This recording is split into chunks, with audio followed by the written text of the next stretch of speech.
Okay, so what makes these kind of problems so difficult?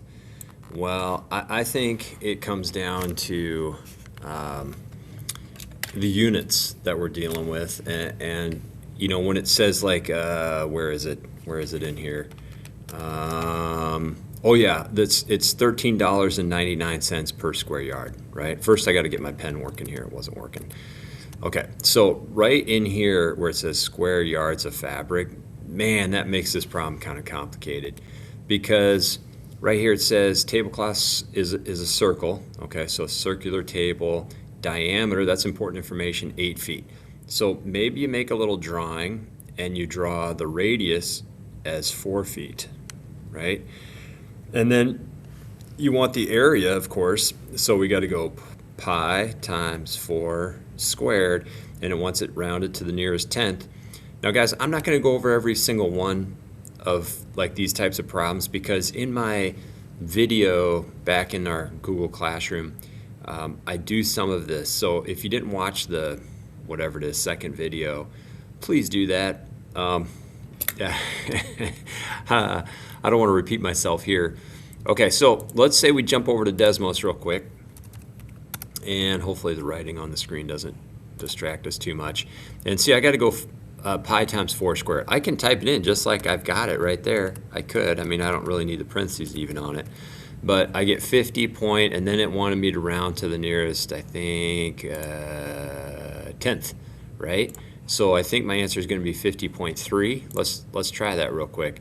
If I put 50.3 in here, we're going to see if we get that right. Now here's the tricky part. That's square feet, okay? That is square feet right there. But fabric is sold by the yard, and that's why they call it a yard, but it's a square yard. So let's make a drawing here of a square yard. All right, a square yard would be 3 feet by 3 feet. So 3 feet by, right up here, 3 feet, that's 9 square feet. So there's 9 square feet in 1 square yard, right? Well, right now I've got this in feet, square feet, and I need it in square yards. So I don't know if you guys have looked at this in science or not, but if you had, let's say, 50.3 square feet, if I multiply by something with square feet down here in the denominator and square yards up in the numerator, the square feet units are going to cancel out, right? And you can see I have 9 square feet for 1 square yard. So this is equivalent to 1. This expression right here, 1 square yard equals 9 square feet. So when your numerator and denominator are equal to each other, you're just multiplying by 1. I'm not going to change the value of this. I'm just going to change the units, right? So if I jump back over to Desmos here and we put in 50.3 divided by 9, let's see if I can do that here real quick. 50.3 divided by 9. It's kind of nice that it stays on the screen like that. 50.3 divided by 9. I get 5.6. Okay, so what I have is I've got 5.6-ish yards, square yards. Let's see, where am I going to put that here? I guess I'll put it back over here. So I have, what did I just say? It stinks getting old. I think it was 5.6 square yards. Now, it doesn't matter really what I write on my paper. I'm just going to jump back over to Desmos in a second and see how it says it's $13.99 per square yard.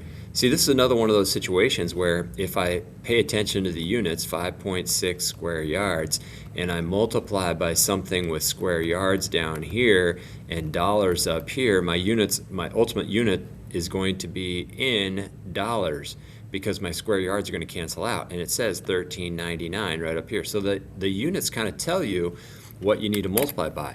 So if I, wait, I gotta turn my pen off. I'm gonna jump over to Desmos and I'm gonna do that calculation right now. 5.6 times 13.99. Now, this is what I was talking about. Even if I don't remember what it is, I'm not gonna type in 5.6. I'd like to use that number right there. Well, it's this calculation. So if I move my cursor over there and go times 13.99, now I'm gonna round at the very end, right? I don't wanna round early. Oh my goodness, look at this. I did round early right there. holy smokes, I put 50.3 up there. I should really have this 50.26548. So I could just put down pi times 4 squared again. Okay, now let's see the difference. If I had 70.13, that's the real answer, 70.13. Let's undo this guy and go back to 50.3. 77.68. Oh, look at that. Look at that. Uh-oh. Oh, there it is. Okay.